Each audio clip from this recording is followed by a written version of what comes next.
അവാർഡുകൾ വാരിക്കൂട്ടി മഞ്ഞുമ്മൽ ബോയ്സ്. മികച്ച നടൻ മമ്മൂട്ടി. മെഗാസ്റ്റാർ മമ്മൂട്ടി ഭ്രമയുഗം എന്ന ചിത്രത്തിലെ കൊടുമൺ പോറ്റി, ചാത്തൻ എന്നീ കഥാപാത്രങ്ങളെ അവതരിപ്പിച്ച പ്രകടനത്തിലൂടെ മികച്ച നടനുള്ള സംസ്ഥാന പുരസ്കാരം സ്വന്തമാക്കി. കാഴ്ചക്കാരിൽ അതിശയവും ഭീതിയും നിറച്ച ഈ പ്രകടനം അദ്ദേഹത്തിന് ലഭിക്കുന്ന 8ാമത് മികച്ച നടനുള്ള സംസ്ഥാന അവാർഡ് കൂടിയാണ്.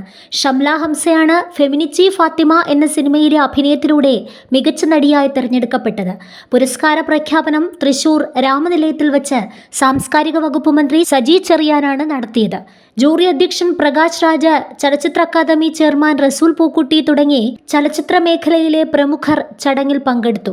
നടൻ ടൊവിനോ തോമസിന് മികച്ച നടനുള്ള പ്രത്യേക ജൂറി പുരസ്കാരം ലഭിച്ചു. മഞ്ഞുമ്മൽ ബോയ്സ് എന്ന ചിത്രം 10 അവാർഡുകൾ വാരിക്കൂട്ടി ശ്രദ്ധേയമായ നേട്ടം കൈവരിച്ചു.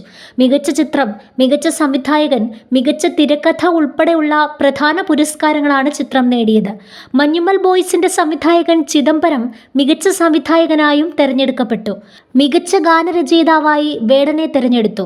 ഏറ്റവും കൂടുതൽ ജനപ്രീതിയും കലാമേന്മയുമുള്ള ചിത്രമായും മഞ്ഞുമ്മൽ ബോയ്സ് തെരഞ്ഞെടുക്കപ്പെട്ടു. ഫെമിനിച്ചി ഫാത്തിമയിലെ അഭിനയത്തിനാണ് ഷംല ഹംസ പുരസ്കാരം നേടിയത്. ഈ ചിത്രത്തിന്റെ സംവിധായകൻ ഫാസിൽ മുഹമ്മദ് മികച്ച നവാഗത സംവിധായകനായും തെരഞ്ഞെടുക്കപ്പെട്ടു. ഫെമിനിച്ചി ഫാത്തിമ മികച്ച 2ാമത്തെ ചിത്രമായും തെരഞ്ഞെടുക്കപ്പെട്ടു. മികച്ച സ്വഭാവ നടനുള്ള പുരസ്കാരം സിദ്ധാർത്ഥ് ഭരതനും ലഭിച്ചു.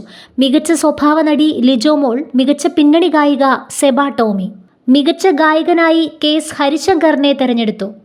മികച്ച നടിക്കുള്ള പ്രത്യേക പരാമർശം ദർശന രാജേന്ദ്രനും ജ്യോതിർമയിയും പങ്കിട്ടെടുത്തു. അഭിനയത്തിനുള്ള പ്രത്യേക പരാമർശത്തിന് ആസിഫ് അലിക്കും ടൊവിനോ തോമസിനും അർഹത ലഭിച്ചു. പ്രാഥമിക ജൂറി വിലയിരുത്തിയ 38 ചിത്രങ്ങളാണ് നടൻ പ്രകാശ് രാജ് അധ്യക്ഷനായ അന്തിമ ജൂറിയുടെ പരിഗണനയിൽ വന്നത്.